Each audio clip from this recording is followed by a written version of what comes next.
السلام عليكم ورحمة الله وبركاته. الحمد لله نحمده ونستعينه ونستغفره ونؤمن به ونتوكل عليه ونعوذ بالله من شرور أنفسنا ومن سيئات أعمالنا. من يهد الله فلا مضل له ومن يضلله فلا هادي له. ونشهد أن لا إله إلا الله وحده لا شريك له. ونشهد أن سيدنا وحبيبنا وطبيبنا ومولانا محمدا عبده ورسوله. أما بعد فقد قال الله تعالى في كلامه المجيد وفرقانه الحميد. أعوذ بالله من الشيطان الرجيم. بسم الله الرحمن الرحيم.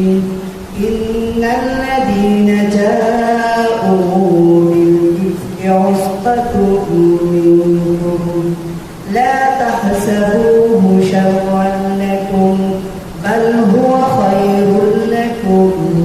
لكل امرئ منهم ما اكتسب من الإثم والذي تولى كبره منهم له عذاب عظيم. صدق الله العظيم. اللهم صل على محمد وعلى آل محمد كما صليت على إبراهيم وعلى آل إبراهيم إنك حميد مجيد. اللهم بارك على محمد وعلى آل محمد كما باركت على إبراهيم وعلى آل إبراهيم إنك حميد مجيد. সর্বপ্রথম মহান আল্লাহ তাআলার শুকরিয়া আদায় করি, যিনি আমাদেরকে আজ পবিত্র শুক্রবার জুমার দিনে আল্লাহ তাআলার ঘরে আসার বসার তৌফিক দান করেছেন। এই জন্য শুকরিয়া তার আমরা সকলে বলি আলহামদুলিল্লাহ। আমি বিগত জুমাতে আপনাদের সামনে 18 পারা সূরা নূরের 10 নম্বর পৃষ্ঠা ইন্নাল্লাযীনা জাউ বিল ইফকি উসবাতুন মিনকুম, অর্থাৎ ইফকের ঘটনাকে কেন্দ্র করে কিছু আলোচনা করেছিলাম। সেই আলোচনার ধারাবাহিকতায় আলোচনা শেষ প্রান্তে পৌঁছেছিলাম। যে ঘটনাটার সারমর্ম হল যে ষষ্ঠ হিজরিতে অনুষ্ঠিত আল্লাহ রাসূল সাল্লাল্লাহু আলাইহি ওয়াসাল্লাম মুরাইসির যুদ্ধে যে অংশগ্রহণ করেছিলেন, সেই যুদ্ধের মধ্যে আল্লাহ রাসূল সাল্লাল্লাহু আলাইহি ওয়াসাল্লাম তার সহধর্মিণী হযরত আয়েশা সিদ্দিকা রাদিয়াল্লাহু তাআলা আনহাকে নিয়ে তিনি সফরে গিয়েছিলেন যুদ্ধের অভিযানে। ফেরার পরে তিনি এক স্থানের মধ্যে অবস্থান করেছিলেন, আর সেই অবস্থানের পর ইয়ামানের অন্তর্গত জিফার নামক শহরে মণিমুক্তা দ্বারা নির্মিত একটি হাত ছিল আম্মা জান আয়েশা রাদিয়াল্লাহু তাআলা। তিনি সেই হাতটাকে যখন সেই মঞ্জিল থেকে যখন আবার যাত্রা শুরু করবেন, সেই মুহূর্তে তিনি প্রকৃতির ডাকে সাড়া দিতে গিয়ে সেখানে তিনি তার হাতটাকে হারিয়ে ফেলেছেন। আর ইতিমধ্যে আল্লাহ রাসূল সাল্লাল্লাহু আলাইহি ওয়াসাল্লাম সেই তার কাফেলাকে, তার সৈন্যবাহিনীকে মদিনার প্রতি রওনা দেওয়ার জন্য নির্দেশ দিয়েছেন। কিন্তু আয়েশা রাদিয়াল্লাহু তাআলা আনহা তিনি প্রকৃতিটাকে সারা দিতে গিয়ে, আজব সারতে গিয়ে যে হারটি হারিয়ে ফেলেছিলেন সেটিকে খোঁজার জন্য গিয়েছিলেন। সেখান থেকে হারটি খুঁজে নিয়ে এসে তিনি দেখলেন যে কাফেলা সেখান থেকে চলে গিয়েছে। কিন্তু আয়েশা রাদিয়াল্লাহু তাআলা আনহা তিনি এতই স্লিম ছিলেন, চিকন ছিলেন, বা তখনকার মেয়েরা চিকন টাকাটা পছন্দ করত, তার জন্য তারা আহার করতেন খুব কম। আর আম্মা জান আয়েশা রাদিয়াল্লাহু তাআলা আনহা তিনি বয়সও ছিলেন অল্প বয়সে, যার ফলে তিনি তার উটের হাউদাসের মধ্যে উঠেছেন কি না সেটা যারা তার হাউদাস তার পালকিকে উঠিয়ে দিয়েছিলেন তারা সেটা বুঝতে পারেন নাই যে আম্মা জান আয়েশা রাদিয়াল্লাহু তাআলা আনহা তার হাউদাসের ভিতরে আছেন কি। পিছনে একজন কাফেলার পিছনে একজন লোক নির্ধারিত থাকত, যিনি কাফেলার পিছনে কোনো জায়গায় যাত্রা বিরতি করলে পরবর্তীতে এসে দেখতেন যে সেখানে কোনো জিনিস, কাফেলার কোনো সামানা, কোনো যুদ্ধ সামগ্রী, কোনো প্রয়োজনীয় সামগ্রী এগুলো রেখে যান কিনা এগুলো তালাশ করার জন্য আসতেন। সেখানে সফওয়ান ইবনে মুআত্তাল সেই দায়িত্বে নিয়োজিত ছিলেন।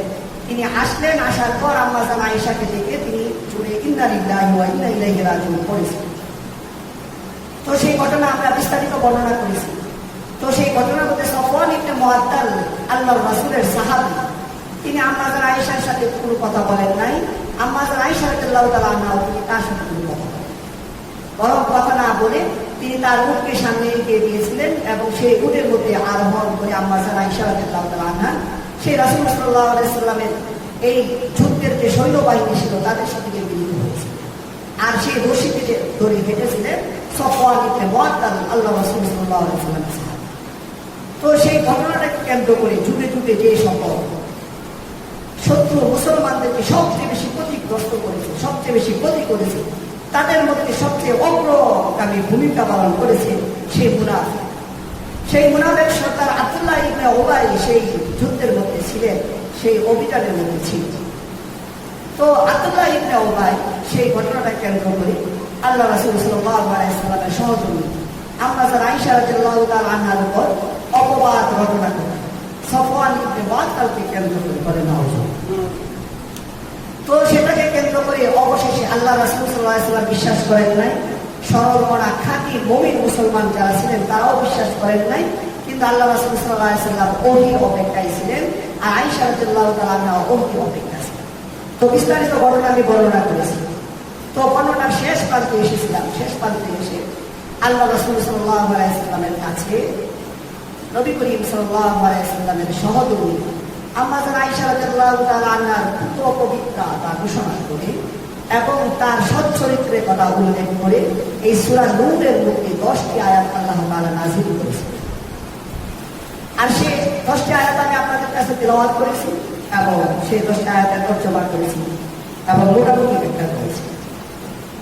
তো এই 10টি আয়াত যখন নাযিল হলো, নাযিল হওয়ার পর সেখানে আল্লাহ রাসূল সাল্লাল্লাহু আলাইহি ওয়াসাল্লামের কাছে ঘোষণা দিয়ে বলেছেন যে আম্মা জান আয়েশা রাদিয়াল্লাহু তাআলা আনহা তিনি পুত পবিত্রা, এই ব্যাপারে তার কোনো দোষ নেই।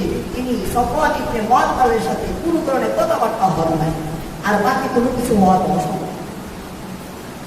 সফওয়ান ইবনে মুআত্তাল তিনি তার সাথে কোনো কথাও হয়, কিন্তু আব্দুল্লাহ ইবনে উবাই সেই ঘটনাটাকে যখন অপবাদ দিতে লাগলো আর তার প্ররোচনায় পড়ে কিছু সরল মনা মুসলমান, খাঁটি মুসলমান তারাও পরিচিত হল। এর মধ্যে ছিলেন মিস্তা ছিলেন হযরত আবু বকর রাদিয়াল্লাহু তাআলা আনহুর খালাতো ভাই, অর্থাৎ হযরত আম্মা জান আয়েশা রাদিয়াল্লাহু তাআলা আনহার চাচা সম্পর্ক। তিনিও সেই প্ররোচনায় পরিচিত হয়েছিলেন। তার মধ্যে ছিলেন হাসসান, একটু সরল মনা সাহাবা। তারপর মহিলাদের মধ্যে ছিলেন হামনা। এই তিনজন এই ঘটনাটাকে রচনা করতে লাগলো, তারা উৎসাহ রচনা করতে লাগলো। আম্মা জান আয়েশা রাদিয়াল্লাহু তাআলা আনহার চরিত্রের ব্যাপারে কলঙ্ক লেপন করতে লাগলো বলেন না। তখন এই আয়াত নাযিল হওয়ার পর তখন আল্লাহ রাসূল সাল্লাল্লাহু আলাইহি ওয়াসাল্লাম সাহাবায়ে কেরামের সামনে ঘোষণা দিলেন এই 10টি আয়াত তেলাওয়াত, এবং এর মধ্যে কিছু বিধিবিধান ছিল, সেই বিধিবিধানগুলো তিনি বলেন। আর আম্মা জান আয়েশা রাদিয়াল্লাহু তাআলা আনহা যার ব্যাপারে এই তার চরিত্রের মধ্যে কালিমা লেপন করা হয়েছিল। তিনি কত পবিত্র ছিলেন। আম্মা জান আয়েশা রাদিয়াল্লাহু আনহার কতগুলো বৈশিষ্ট্য ছিল, যে বৈশিষ্ট্যগুলো সম্পর্কে ইতিহাস বিশারদগণ বলেন। যেমন ইমাম বগবী রহমতুল্লাহ আলাইহি বলেন যে আম্মা জান আয়েশা রাদিয়াল্লাহু আনহার এমন কিছু বৈশিষ্ট্য ছিল, এমন কিছু গুণাবলী ছিল যা অন্য কোনো রমণীদের মধ্যে ছিল না। বলেন সুবহানাল্লাহ। এক নাম্বার কি ছিল? আম্মা জান আয়েশা রাদিয়াল্লাহু আনহার বিবাহের প্রাক্কালে আম্মা জান আয়েশা রাদিয়াল্লাহু আনহা নিজেই বর্ণনা করেন, পরবর্তীকালে আল্লাহর প্রশংসা করে, আল্লাহ তাকে যে নিয়ামত দিয়েছেন সেই নিয়ামতের প্রকাশ করে গর্ব করে প্রায় সময় বলতেন যে আয়েশা রাদিয়াল্লাহু আনহা বলতেন যে আল্লাহ রাসূল সাল্লাল্লাহু আলাইহি সাল্লামের বিবাহের প্রাক্কালে হযরত জিবরাইল আলাইহিস সালাম একটি রেশমি কাপড়ের মধ্যে আমার ছবি নিয়ে এসেছিলেন এবং আল্লাহ রাসূল সাল্লাল্লাহু আলাইহি সাল্লামকে বলেছিলেন যে এই মহিলা হলো আপনার স্ত্রী। বলেন সুবহানাল্লাহ। তিরমিজি শরীফের বর্ণনা মধ্যে আছে। আবার কোন কোন বর্ণনার মধ্যে আছে যে জিবরাইল আলাইহিস সালাম হাতের তালুর মধ্যে ছবি নিয়ে এসেছিলেন এবং বলেছিলেন যে আল্লাহ রাসূল সাল্লাল্লাহু আলাইহি সাল্লাম এই মহিলা আপনার স্ত্রী। তারপর আরেকটা বৈশিষ্ট্য হলো আয়েশা রাদিয়াল্লাহু আনহা যে নবী করিম সাল্লাল্লাহু আলাইহি সাল্লাম 13 জন বা 14 জন যে স্ত্রীদেরকে বিবাহ করেছিলেন, যারা হলেন আমাদের কি আম্মা জান, যারা হলেন আমাদের মা আজওয়াজে মুতাহহারা, তাদের মধ্যে একমাত্র হযরত আম্মা জান আয়েশা রাদিয়াল্লাহু আনহাই ছিলেন কুমারী এবং কি নাবালিকা। আর বাকি যারা ছিল তারা হয়তো বিধবা ছিলেন অথবা অন্য কারো গর্ভে এসেছে, কিন্তু একমাত্র আয়েশা রাদিয়াল্লাহু আনহা তিনি ছিলেন কুমারী।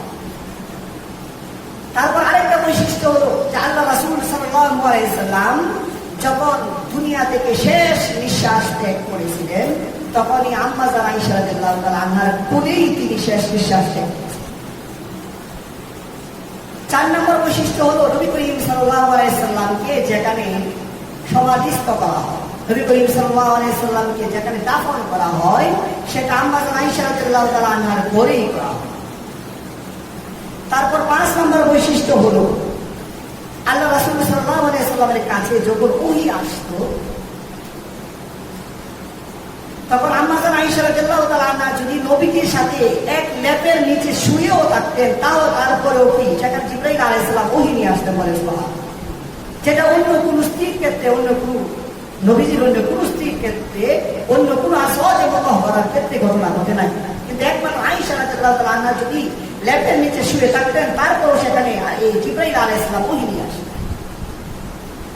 আম্মা জান আয়েশা রাদিয়াল্লাহু আনহার 6 নম্বর বৈশিষ্ট্য হলো যে তিনি ছিলেন সিদ্দিক আকবর, হযরত আবু বকর সিদ্দিক রাদিয়াল্লাহু তাআলা আনহুর মেয়ে। আর সিদ্দিক আকবর রাদিয়াল্লাহু তাআলা আনহুর ব্যাপারে দুনিয়াতে আশরায়ে মুবাশশারা যে সকল 10 জন সাহাবায়ে কেরামের ব্যাপারে সুসংবাদ দেওয়া হয়েছে, যারা দুনিয়া থেকে তারা জান্নাতের সুসংবাদ পেয়েছেন তাদের মধ্যে একজন হলেন আবু বকর সিদ্দিক রাদিয়াল্লাহু তাআলা। তিনি ছিলেন আয়েশা রাদিয়াল্লাহু আনহা ছিলেন আবু বকর সিদ্দিক রাদিয়াল্লাহু আনহুর মেয়ে। তারপর আরেকটি বৈশিষ্ট্য হলো যে আম্মা জান আয়েশা রাদিয়াল্লাহু আনহা এতই জ্ঞান পরিমাণ অধিকারী ছিলেন, তিনি এত বড় ফকিহ ছিলেন, তিনি এত বড় মুহাদ্দিস ছিলেন, তিনি এত বড় মুফাসসির ছিলেন যে অন্য কোনো মহিলা তার ধারে কাছে পৌঁছতে পারে। আম্মা জান আয়েশা রাদিয়াল্লাহু আনহা থেকে 2210টি হাদিস বর্ণিত হয়েছে। তিরমিজি শরীফের মধ্যে মূসা ইবনে তালহা রাদিয়াল্লাহু আনহু বলেন যে আমি আম্মা জান আয়েশা রাদিয়াল্লাহু আনহার চাইতে অধিক শুদ্ধভাষী, অধিক প্রাঞ্জলভাষী অন্য কোনো মানুষকে দেখি নাই। বলেন সুবহানাল্লাহ। 6 বছর বয়সে তার বিবাহ হয়েছে, 9 বছর বয়সে আল্লাহ রাসূল সাল্লাল্লাহু আলাইহি সাল্লামের ঘরের মধ্যে আসলেন। আর 18 বছর বয়স যখন হয়েছিল তখন নবী করিম সাল্লাল্লাহু আলাইহি সাল্লাম ইন্তেকাল করেছিলেন। এই 9 বছরের মধ্যে আম্মা জান আয়েশা রাদিয়াল্লাহু আনহা এত জ্ঞান পরিমাণ অধিকারী ছিলেন, এত কোরআন হাদিসের ব্যাপারে এত পারদর্শী ছিলেন, অন্য কোনো পুরুষ সাহাবীও তার দ্বারে কাছে পৌঁছতে পারে। তারপর আরেকটা বিষয় হলো যে তাফসীরে কুরতুবীতে আছে যে আম্মা জান আয়েশা রাদিয়াল্লাহু আনহার ব্যাপারে যখন অপবাদ রচনা করেছে আব্দুল্লাহ ইবনে উবাই, আর তার প্রচারণায় পরিচিত হয়েছিল তার হাসান, মিসতাহ এবং হামনা, তারা যে অপবাদ দিয়েছিল সেই অপবাদের ব্যাপারে আল্লাহর রাসূলের স্ত্রীর পুত্র পবিত্র ঘোষণা করার জন্য আল্লাহ পাক রব্বুল আলামিন সূরা নূরের 10টি আয়াত নাযিল করেছিলেন বলেছেন। ইতিপূর্বে ইউসুফ আলাইহিস সালামের ব্যাপারে যখন জুলেখা চক্রান্ত করে তার ঘর বন্ধ করে যখন অপবাদ দিয়েছিল, সেই অপবাদ দেওয়ার পর ইউসুফ আলাইহিস সালামকে সেই অপবাদ থেকে মুক্ত করার জন্য আল্লাহ তাআলা একজন কচি বাচ্চাকে, যে যার মুখের ভাষা ছিল না, কথা বলতে পারত না, এমন একজন বাচ্চার মুখের জবান খুলে দিয়েছিলেন এবং তার দ্বারা ইউসুফ আলাইহিস সালামের এই যে তিনি অপবাদ থেকে মুক্ত করেছিলেন। তারপর মরিয়ম আলাইহিস সালাম যখন স্বামী ছাড়া যখন একজন পুত্র ঈসা আলাইহিস সালাম, আল্লাহর নবী ঈসা আলাইহিস সালামকে জন্ম দিয়েছিলেন, তখন মরিয়ম আলাইহিস সালামের ব্যাপারে অপবাদ জ্ঞাপন করেছিল, অপবাদ দিতেছিল। তখন আল্লাহ তাআলা মরিয়ম আলাইহিস সালামকে পুত্র পবিত্র ঘোষণা করার জন্য এই ঈসা আলাইহিস সালাম যখন কুলের মধ্যে ছিলেন, যখন শিশু ছিলেন, আল্লাহ তাআলা তার মুখ দিয়ে কথা বলিয়ে মরিয়ম আলাইহিস সালামকে পুত্র পবিত্র ঘোষণা করেছেন। তো এরকম ভাবে এই সবাইকে বাচ্চা দ্বারা বা বিভিন্ন ভাবে ঘোষণা করেছিলেন। আর আয়েশা রাদিয়াল্লাহু তাআলা আনহার ব্যাপারে পবিত্র কোরআন শরীফের 10টি আয়াত নাযিল করে আয়েশা রাদিয়াল্লাহু তাআলা আনহার মর্যাদা যে কত বেশি সেই বিষয়টা বুঝিয়ে দিয়েছে। সেই আয়েশার ব্যাপারে যখন এরকম কালিমা লেপন করেছিল, যখন অপবাদ দিয়েছিল, অপবাদ দেওয়ার কারণে আল্লাহ রাসূল সাল্লাল্লাহু আলাইহি ওয়াসাল্লাম খুবই মর্মাহত হয়েছিলেন, তিনি খুবই কষ্ট পেয়েছিলেন। আর আয়েশা রাদিয়াল্লাহু তাআলা আনহা, আমি আগের ঘটনার মধ্যে বর্ণনা করেছি, তিনি কত সরল মনা এবং অল্প বয়স্কা একজন রমণী ছিলেন।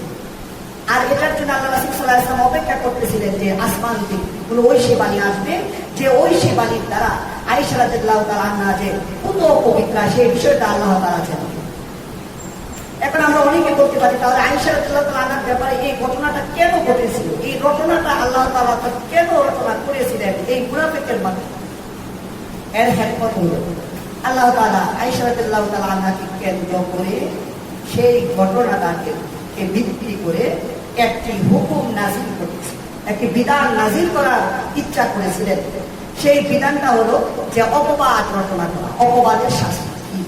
অপবাদের শাস্তি হলো 80 টাকা। আমি সামনে আবার আসতেছি।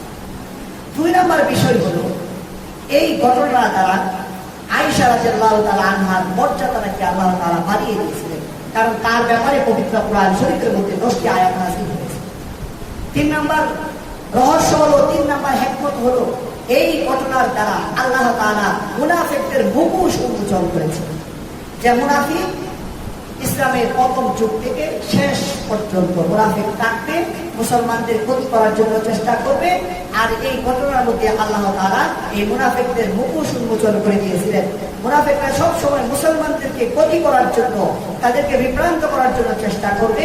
এই ঘটনার মাধ্যমে আল্লাহ তাআলা এই মুনাফিকদের মুখোশ উন্মোচন করেছে। তারপর আরেকটা বিষয় হলো যে সেখানে মুসলমানদেরকে সতর্ক করে দিয়েছে যে তোমরা মুনাফিকদের থেকে তোমরা দূরে থাকবে, মুনাফিকদের কথায় তোমরা বিভ্রান্ত হবে না, মুনাফিকদের প্রতারণায় তোমরা প্রতারিত হবে।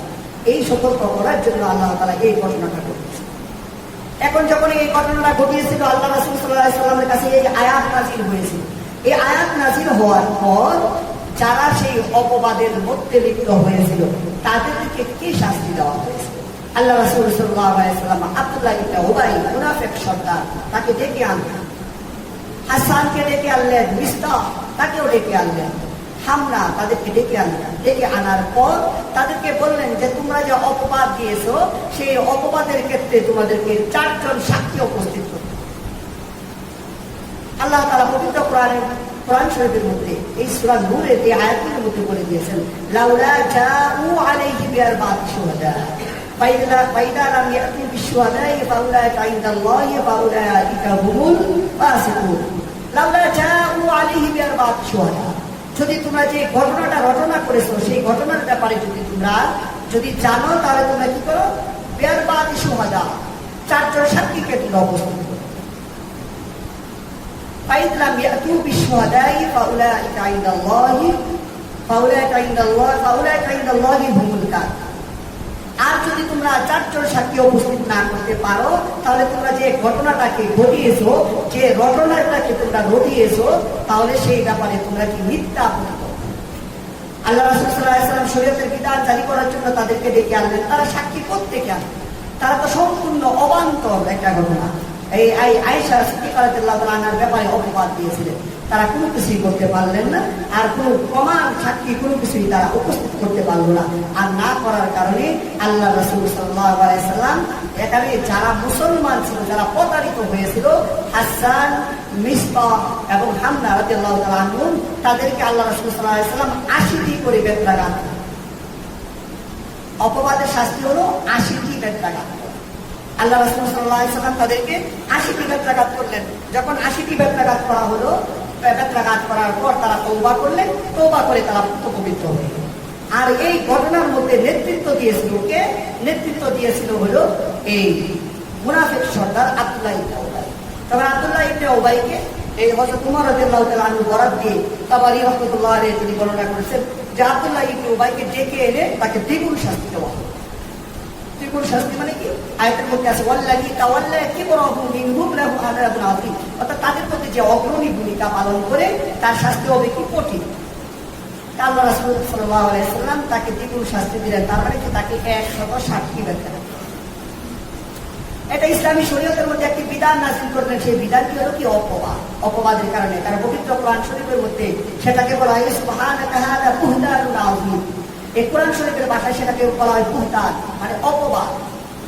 আর অপবাদ হলো সামাজিক এমন একটা বিধি যে একজন সতী সাধবী নারীকে তাকে জিনা ব্যভিচারের অপবাদ দেওয়া হয়, একজন পুরুষকে অপবাদ দেওয়া হয়, যার মধ্যে এরকম ভাবে যদি একজনের পর একজন মানুষকে যদি অপবাদ দেওয়া হতে থাকে, তাহলে একটি সামাজিক বিশৃঙ্খলা সৃষ্টি হবে, মানুষ একটা এই খারাপ অবস্থার মধ্যে নিপতিত হবে।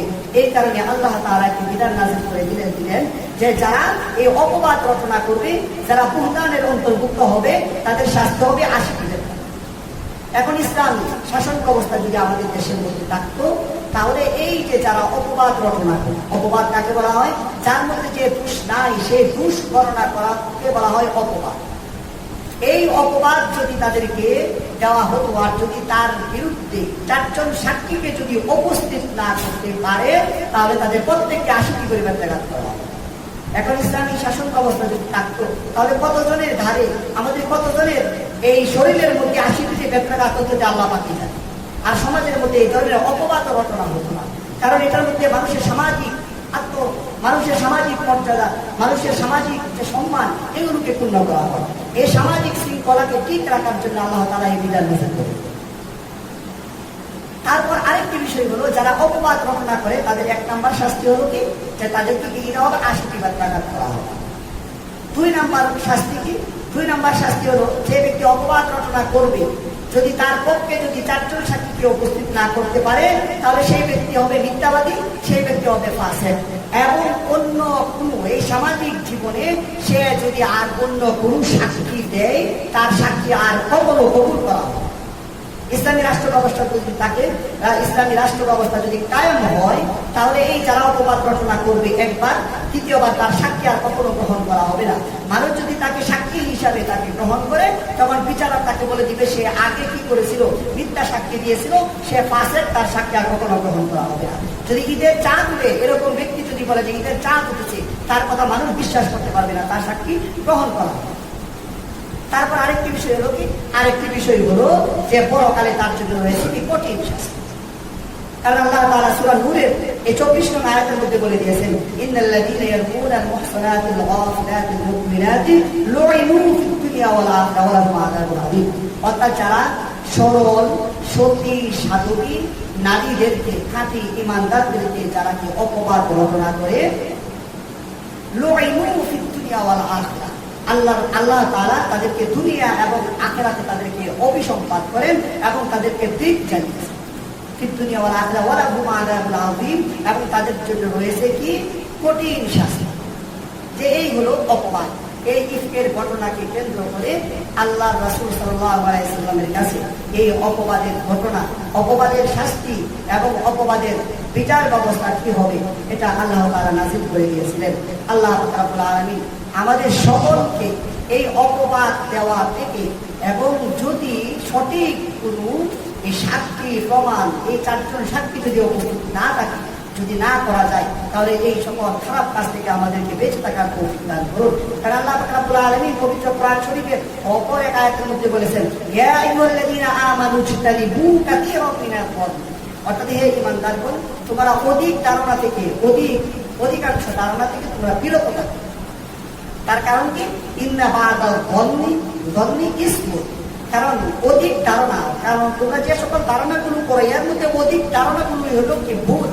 ইন্না বা'দাল যান্নি ইসমুন ওয়া লা তাজাসসু, এবং আল্লাহ তাআলা আরো বলে দিয়েছেন যে তোমরা অন্যের ছিদ্রান্বেষণ করো না, অন্যের পিছনে গোয়েন্দাগিরি করো না, অন্যের খারাপ দুষ্কৃতি এটাকে খুঁজে বের করার জন্য চেষ্টা করো।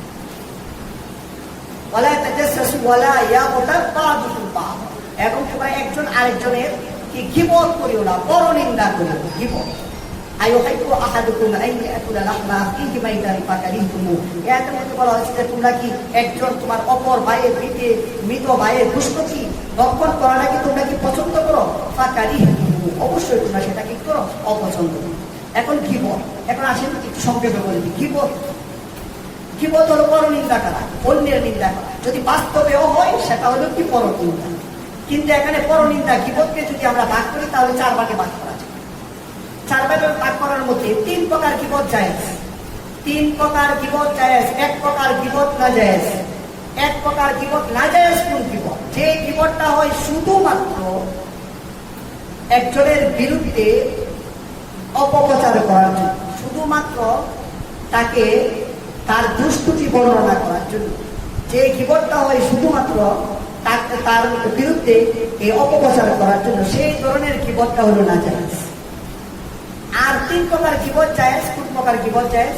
মনে করেন গীবত করতে হলে 3টা পক্ষ, এক ব্যক্তি গীবত করলো, আরেক ব্যক্তি গীবত শুনলো, এই 2 পক্ষ, আর হলো যার ব্যাপারে গীবত করা হলো, এই 3টা পক্ষ। এখন যার কাছে গীবত বর্ণনা করা হবে, যদি সেই ব্যক্তি যদি হয় তার বিচার, তার অভিভাবক, অথবা যদি হয় এমন ব্যক্তি যিনি বিচার করেন বা আদালতের মধ্যে, এরকম ভাবে যদি কোনো ব্যক্তি বিচার করার জন্য যদি তার দুষ্কৃতি বর্ণনা করা হয়, তাহলে সেই গীবতটা জায়েজ। যদি তাকে সংশোধন করার জন্য বা তার বিচার চাওয়ার জন্য যদি গীবত করা হয়, তাহলে সেই গীবত জায়েজ। 2 নাম্বার গীবত হলো, মনে কর যে ব্যক্তির ব্যাপারে গীবত করা হচ্ছে সে ব্যক্তি যদি খারাপ ব্যক্তি হয়, অন্যের টাকা নিয়ে, অন্যের সম্পদ নিয়ে যদি সে যদি না দিয়ে থাকে, বা এরকম কোনো ক্ষতিকারক কাজ যদি করে, যে কাজের দ্বারা সে ব্যক্তি ক্ষতিগ্রস্ত হয়েছে এবং অন্য ব্যক্তিও ক্ষতি হওয়ার সম্ভাবনা আছে, এরকম ব্যক্তি ব্যাপারে যদি অন্য কারো কাছে গিয়ে তাকে যদি সতর্ক করার উদ্দেশ্যে বলা হয় যে অমুক ব্যক্তি এরকম এরকম করে, আপনি তার কাছ থেকে বা তুমি তার কাছ থেকে সতর্ক থাকো, বিরত থাকো, তাহলে এরকম গীবত কি জায়েজ। এই 2 ধরনের গীবত কি জায়েজ।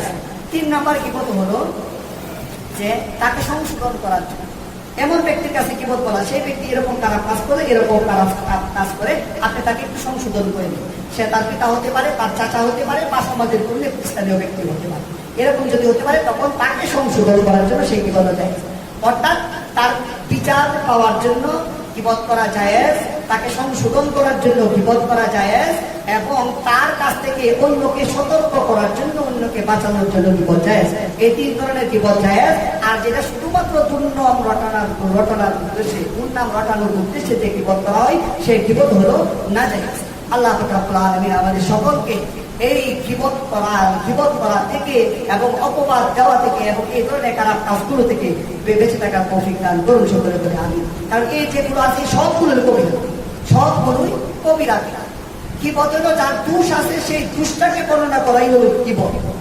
আর অপবাদ হলো দোষ নাই কিন্তু তার ব্যাপারে দোষ বর্ণনা করা, সেটা হলো অপবাদ। আর সেই অপবাদের শাস্তি হলো কি 80টি বেত্রাঘাত করা, যদি তার পক্ষে সাক্ষী যদি উপস্থিত না করতে পারে। আল্লাহ তাআলা আমাদের সকলকে বোঝার তৌফিক দান করুন। আসসালামু আলাইকুম ওয়া রাহমাতুল্লাহি ওয়া বারাকাতুহু।